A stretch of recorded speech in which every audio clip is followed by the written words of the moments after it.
Gate open అయింది మిత్రమా. పొద్దున గేట్ ఓపెన్ చేసి ఒక్క గేట్ తెరిచిన, మొత్తం తెరవాలి. తీసుకోండి. పొద్దున్నే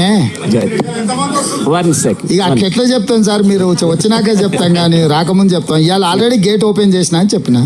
లేకపోతే మీరు గేట్లు తెరిస్తే మరి చాలా మంది పెరికి పందలు, చాలా మంది అసమర్థులు, చాలా మంది స్వార్థపరులు.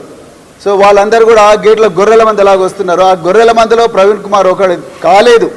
ప్రవీణ్ కుమార్ నిజమైన నిస్వార్థంగా నిజమైన నికార్సైన నిజాయితీ కోసం పనిచేసే నాయకుడు కాబట్టి ఆ గొర్రెల మందిలో ఒకడు కాలేదని బాధపడుతూ మరి అక్కసుతో ఈ మాట అంటున్నారా రేవంత్ రెడ్డి గారు? మరి మీరే చెప్పాలి.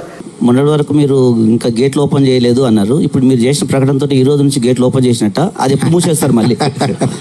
అవతల ఖాళీ అయినాక ఇక మూసినా తెరిచినా ఒకటే కదా. ఇక్కడెక్కడున్నా గేట్ ఓపెన్ అయింది మిత్రమా. పొద్దున గేట్ ఓపెన్ చేసి ఒక్క గేట్ తెరిచిన, మొత్తం తెరవాలి. తీసుకోండి. పొద్దున్నే ఇక అట్లా ఎట్లా చెప్తాను సార్, మీరు వచ్చినాకే చెప్తాం కానీ రాకముందు చెప్తాం. ఇవాళ ఆల్రెడీ గేట్ ఓపెన్ చేసిన అని చెప్పిన. రెండవది ఇంకేదో ఆర్ఎస్ ప్రవీణ్ గారా, మంచి మిత్రుడు, సామాజిక స్పృహ బాధ్యత ఉన్నవాడు. అప్పుడప్పుడు కొన్ని కేసీఆర్ అందుకే మీకు పాతకాలంలో రాక్షసుడు ఉంటాడు, ఎదురుగా యుద్ధం చేయడానికి పోతే సగం బలం గుంజుకుంటాడని. ఎవరు వాలా కేసీఆర్ కూడా అట్లా అంటాడు, ఎంత తెలివి కల్లోడు అని ఎదురుగా పోతే సగం తెలివి గుంజుకుంటాడు. అట్లా మిత్రుడు అట్లా ఉన్నట్టున్నాడు. నాకు తెలిసి ఆయనతో చేరుతాడని నేను అనుకోను. ప్రవీణ్ పట్ల నాకు ఇప్పటికీ గౌరవం ఉంది. ఒక సామాజిక బాధ్యత ఉండి ప్రజల కోసం తన ఇంపార్టెంట్ పోస్ట్ అంటే తన డీజీపీ అయి ఉండేవాడు సర్వీస్లో ఉంటే. మొన్న కూడా నేను పబ్లిక్ సర్వీస్ కమిషన్ చైర్మన్గా వారికి ఆఫర్ ఇచ్చిన. ఎందుకంటే 2 లక్షల మంది నిరుద్యోగ యువకులకు ఒక మంచి రిక్రూట్మెంట్ బోర్డు ఉండాలని తెలంగాణ పబ్లిక్ సర్వీస్ కమిషన్ చైర్మన్గా వారిని 15 days అసలు డిలే అవ్వడానికి నేను ప్రవీణ్ గారిని రిక్వెస్ట్ చేసిన. వారు ఉంటే మంచిగా ఉంటుంది, బాగుంటుందని. వారు అది కూడా తిరస్కరించారు. లేదు, నాకు ఇంకా పెద్ద బాధ్యత ఉన్నది, సమాజంలో నేను చేయాల్సిన పని ఉంది అని వారు. సో మరి ఈరోజు ఒకవేళ వారు కేసీఆర్తో చేరుతున్నారంటే ఇంకా వారే తెలంగాణ సమాజానికి జవాబు చెప్పాలి. ఇంకా నేను కామెంట్ చేయడానికి కూడా ఏం లేదు, ఎందుకంటే వారి పట్ల మన్నున్న గౌరవం ఈరోజు కూడా నాకుంది. సార్, మీరు ఇందాకనే గత ప్రభుత్వం మీద చెప్పినారు, వాళ్ళందరూ వ్యవస్థలన్నీ ధ్వంసం చేసిపోయినారు. ఆ వ్యవస్థలు మేము మళ్ళీ we are bringing back them on the road అని. సో ఇందులో ఒకటి వాళ్ళు చేసింది, చాలామంది ఎమ్మెల్యేలప్పుడు మిగతా పార్టీ నుంచి కొనుగోలు చేసి లేకపోతే తీసుకుపోయి ఆ పార్టీలను మొత్తానికి డిస్ట్రాయ్ చేసినారు. సో ఈ మధ్యన కూడా బీఆర్ఎస్ పార్టీ ఎమ్మెల్యేలు కొంతమంది మిమ్మల్ని కలుస్తున్నారు. సో మీరు కూడా అదే పాతలో పోతారా, లేకపోతే మీ వ్యవస్థలను మళ్ళీ మంచిగా చేసే ఆ ప్రయత్నం ఏమైనా చేస్తారు? 100 రోజులు మేము మంచి పరిపాలన అందించడానికి ఎవరు వచ్చినా కూడా మేము చేరికల అనే విధానానికి పోకుండా మేము పరిపాలన అందించినాం. కానీ ప్రతిరోజు బీఆర్ఎస్ వాళ్ళు, బీజేపీ వాళ్ళు మీ ప్రభుత్వాన్ని పడగొడతాం అని చెప్పి వాళ్ళు కుట్రలు చేస్తున్నాం. కుట్రల్ని తిప్పికొట్టాలంటే మేము కొన్ని కఠినమైన నిర్ణయాలు తీసుకోవాల్సిన పరిస్థితి వచ్చింది. ప్రజలు ఎన్నుకున్న ప్రభుత్వాన్ని పారదర్శకంగా పనిచేయడాన్ని అవకాశం ఇవ్వకుండా కేసీఆర్ నుంచి మొదలు పెడితే కడియం శ్రీహరి గారు లాంటి వాళ్ళు కూడా ఈ ప్రభుత్వం 3 నెలలే ఉండదని, డాక్టర్ లక్ష్మణ్ గారు కూడా ఈ ప్రభుత్వము ఎన్నికలు అయిపోయిన వెంబడే మా ఆపరేషన్ మొదలు పెడతామని. ఇది దేనికి సంకేతము? ఈ 100 రోజుల్లో ఎక్కడైనా ఏదైనా ఫిరాయింపులు కానీ లేకపోతే రాజకీయంగా వేరే రకమైన ప్రయత్నం మేము ఎక్కడైనా చేసినామా? ఈరోజు వాళ్ళిద్దరూ ఒకే లైన్లో మాట్లాడుతుండ్రు, ఈ ప్రభుత్వాన్ని పడగొడతామని. అంటే వాళ్ళు పడగొడితే చూసుకుంటూ కూర్చుంటామా? ఇప్పుడు కుక్క కాటుకు చెప్పు దెబ్బ అని పెద్దలు చెప్పిండ్రు, కొట్టకుట్టు ఊరుకుంటామా? కొట్టాం కదా. నేను ముందే చెప్పినా కదా, సరే మీరు తారీఖు పెట్టుర్రి చెప్తా కదా అని. అందుకే ఈరోజు మొదలు పెట్టిన, మీరు ఇంకా చూసినట్లేరు. 100వ రోజు మొదలు పెట్టిన, 100 రోజుల పరిపాలన మీదనే పెట్టిన. ఈరోజు ఎన్నికల నగారం మోగింది కాబట్టి ఇంకా ఎన్నికల రూపం చూపిస్తా. రాజకీయ పార్టీ అధ్యక్షుడిగా ఈ రోజు నుంచి రాజకీయ పార్టీ అధ్యక్షుడిగా పని మొదలు పెడతా కదా. నిన్నటి కోడ్ రానంత వరకు ముఖ్యమంత్రిగానే వ్యవహరించిన. ఎందుకంటే చాలా నిబద్ధతతోని రోజుకు 18 గంటలు ప్రతిరోజు పనిచేసిన 100 రోజులు. ఎక్కడ కూడా చిన్న తప్పిదానికి కూడా అవకాశం ఇవ్వకుండా పరిపాలన ఇచ్చినా నేను అనుకుంటున్నా. నిన్న 3 గంటలకు ఎన్నికల ప్రధాన అధికారి ఎన్నికల నగార ఊదిండు. ఈ 100వ రోజు రాజకీయపరమైన నిర్ణయం తీసుకున్నాం. మీకు ఇంకా అంటే పార్టీ ప్రెసిడెంట్కి ఆల్రెడీ యాక్టివిటీ మొదలు పెట్టినా మీ దృష్టికి రానట్టుంది, ఒక గంటలో మీ దృష్టికి వస్తుంది. పాలమూరు బిడ్డ అని ప్రతి సభలో చెప్పుకుంటున్న రేవంత్ రెడ్డి గారు, నేను కూడా పాలమూరు బిడ్డనే.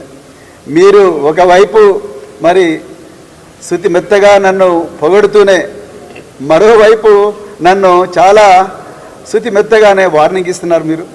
సో నిన్న మీరు Telangana state public service commission చైర్మన్కు మరి నన్ను చైర్మన్ పదవికి నన్ను మరి ఆహ్వానం పలికినట్టుగా మరి నేను దాన్ని తిరస్కరించినట్టుగా చెప్పిండ్రు. మరి నేను మళ్ళీ చెప్తున్నా, నేను తిరస్కరించిన మాట వాస్తవమే, నేను ప్రజాక్షేత్రంలో ఉండాలనుకున్నా. సో ఇది వాస్తవమే.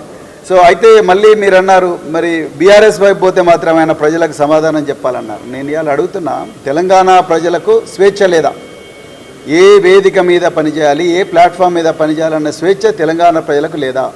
ఉంది, బరాబర్ ఉంది. ఇప్పుడు మీరు ఒకవైపు ఏమో ప్రవీణ్ కుమార్ మా పాలమూరు బిడ్డ, మరి మంచోడు, నా మిత్రుడు అని చెప్తున్నారు. మరోవైపు బీఆర్ఎస్ వైపు పోతే ఆయన ప్రజలకు సమాధానం చెప్పాలంటున్నారు. అంటే మీరు వార్నింగ్ ఇస్తున్నారా?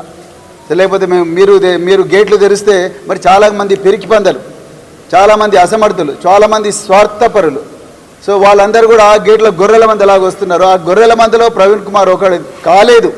ప్రవీణ్ కుమార్ నిజమైన నిస్వార్థంగా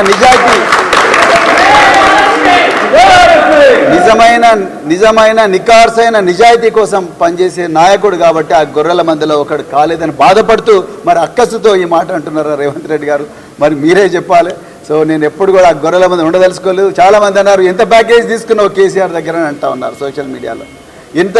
ఎంత ప్యాకేజ్ తీసుకొని పోతున్నాను మిత్రులారా. నేను మళ్ళీ చెప్తున్నా, ప్యాకేజీ తీసుకుంటానైతే నేను అధికార పార్టీ దగ్గర రేవంత్ రెడ్డి దగ్గర ఆయన గిరిచిన గేట్ల దగ్గర కూర్చొని మరి ఆ సీట్లలో కూర్చునేటోని ప్యాకేజీల కోసం వచ్చినోని కాదు. ఒక అభివృద్ధి, తెలంగాణను పునర్నిర్మాణం చేయడానికి ఒక యజ్ఞంలో భాగస్వామి కావడానికి వచ్చిన, అంతే తప్ప ప్యాకేజీల దృష్టితో ఇక్కడికి వచ్చినామని కాదు. అట్లని నాకు ఆస్తులన్నీ వచ్చినాయి, ఆ దొంగ ఆస్తులన్నీ మరి రక్షించుకుందామని చెప్పి భయంతో నేను పోయిన పిరికి పందను కాదు, స్వార్థపరుణ్ణి కాదు. నేను అన్నీ వదులుకొని, ఉద్యోగాన్ని వదులుకొని నేను రాజకీయ రంగంలోకి వచ్చిన. నేను పోలీసు ఉద్యోగులు నాకు పక్కకు పెట్టి కేసీఆర్ గారు ఇచ్చిన ఆపర్చునిటీతో నేను 10 సంవత్సరాలు గురుకుల పాఠశాలలో సెక్రటరీగా పనిచేసి 10 లక్షల మంది విద్యార్థులను ప్రయోజకులుగా చేసిన. నాకు పైసలు అవసరం లేదు, అలా ప్రజాసేవనే ముఖ్యం అని చెప్పి ఇక్కడికి వచ్చిన. అందుకొరకు రేవంత్ రెడ్డి గారు దయచేసి మీరు మరి మీ దారిన రాని వాళ్ళను బెదిరించడం దయచేసి మానుకోండి. నేను కూడా పాలమూరు బిడ్డనే. నా లోపల కూడా మరి అదే తుంగభద్ర నది తినే, నా లోపల కూడా అదే నడిగడ్డ గాలే ఉన్నది, అదే విధంగా నడిగడ్డ తిండే నేను తిన్నా. అందుకొరకు మరి పాలమూరు బిడ్డను, మీ పాలమూరు బిడ్డ అయితే మరి నేను కూడా పాలమూరు బిడ్డనే. సో అందుకొరకు దయచేసి అట్లా వార్నింగ్లు ఇవ్వకండి, మరి మీరు హోదాను తగ్గించుకోకండి అని మరొకసారి రిక్వెస్ట్ చేస్తున్నాను. ఈరోజు తెలంగాణ ఉద్యమ నేత, భారత రాష్ట్ర సమితి వ్యవస్థాపకులు, తెలంగాణ ఆవిర్భావానికి ప్రధాన కారకులు, మాజీ ముఖ్యమంత్రి పెద్దలు గౌరవనీయులు శ్రీ కె చంద్రశేఖరరావు గారి నాయకత్వంలో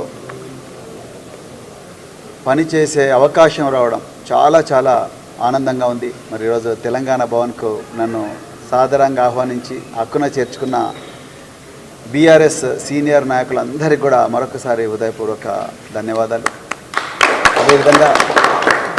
అదేవిధంగా మరి నన్ను నమ్మి చివరి క్షణం వరకు కూడా నాతోనే ప్రయాణం చేయడానికి నాతో వచ్చిన మిత్రులందరికీ కూడా, ఆప్తులందరికీ కూడా మరొకసారి హృదయపూర్వక ధన్యవాదాలు. మరి ఇన్ని రోజులు నన్ను హక్కున చేర్చుకొని నన్ను నిరంతరం నడిపించిన తెలంగాణ ప్రజలందరికీ కూడా హృదయపూర్వక పాదాభివందనాలు. మరి ఈరోజు ఒక ప్రత్యేకమైన పరిస్థితుల్లో నేను మరి గౌరవ మాజీ ముఖ్యమంత్రి శ్రీ కేసీఆర్ గారి ఆహ్వానం మేరకు నేను భారత రాష్ట్ర సమితిలో ఈరోజు చేరబోతున్నాను. మిత్రులారా, తెలంగాణవాదం, బహుజనవాదం రెండు ఒకటే. సో ప్రాణహిత నది, గోదావరి నది ఏ విధంగా అయితే కలుస్తాయో, మరి కృష్ణానది, తుంగభద్ర నది ఏ విధంగా అయితే కలుస్తాయో, ఆ విధంగా తెలంగాణ, ఒకప్పుడు తెలంగాణవాదం, బహుజనవాదం రెండు కూడా ఒకటే.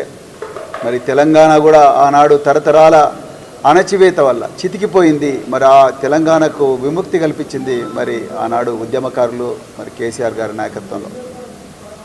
అదేవిధంగా బహుజనవాదం కూడా తరతరాలుగా అణచివేతకు గురైన సామాజిక వర్గాలు ఈ దేశంలో మరి వీళ్ళందరికీ కూడా విముక్తి కల్పించి వాళ్ళను వెలుగువైపు మరి నడిపించింది బహుజనవాదం.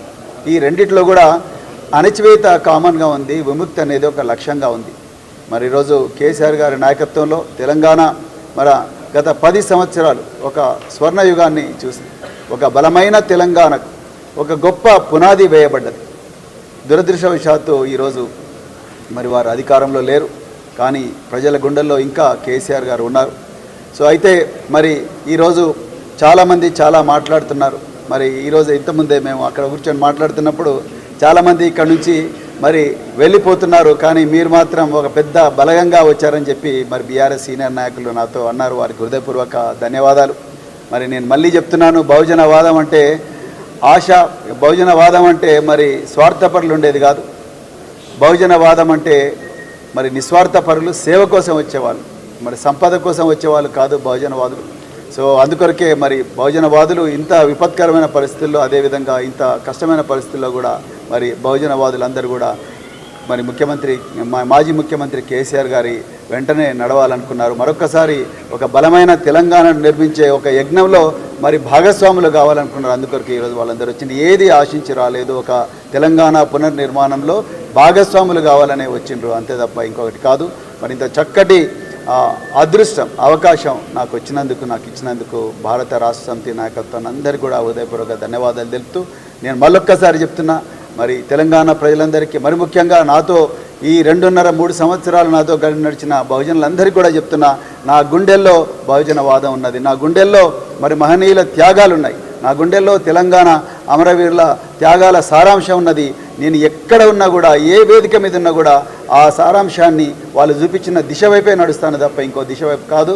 నా లోపల ఎలాంటి స్వార్థం లేదు. దయచేసి నన్ను అర్థం చేసుకోండి, మళ్ళీ చెప్తున్నా, అర్థం చేసుకోండి. మరి ఈరోజు కేసీఆర్ గారు మనకు ఒక వేదిక కల్పించిండ్రు. ఆ వేదిక ఏదైనప్పటికీ కూడా, కానీ నా గుండెలో మాత్రం ఆ త్యాగాల సారాంశం ఉంది. ఆ త్యాగదనులు చూపించిన దిశనే ఉంది తప్ప ఇంకొకటి లేదు. ఆ లక్ష్యం కోసమే పనిచేస్తాం, ఆ దిశలోనే నడుస్తాం. మీరందరూ కూడా దీన్ని గుర్తుపెట్టుకోవాలని చెప్పి కోరుకుంటూ మరొకసారి మీ అందరికీ కూడా హృదయపూర్వక ధన్యవాదాలు. ఇప్పుడు ఆపరేషన్ లేకుండానే మోకాళ్లకు ప్లాస్మా ట్రీట్మెంట్, మీ ఆర్థోపెడిక్ సమస్యలన్నిటికీ రోబోటిక్ టెక్నాలజీ ద్వారా తక్కువ ఖర్చుతో శాశ్వత పరిష్కారం, ఫ్రీ కన్సల్టేషన్, ప్రతి ట్రీట్మెంట్ పై 20% డిస్కౌంట్.